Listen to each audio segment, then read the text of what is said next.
mzee kale kama mfuko kadogo 80,000. Sasa mzee, usifanye biashara hii, sawa? Haya ni makosa, sawa? Sitarudia afande.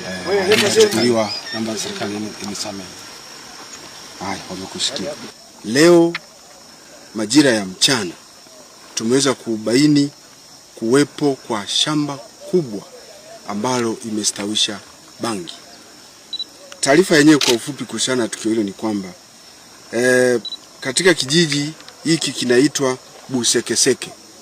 Kijiji cha Busekeseke kiko katika kata ya Karebezo, tarafa ya Buchosa katika wilaya ya Sengerema.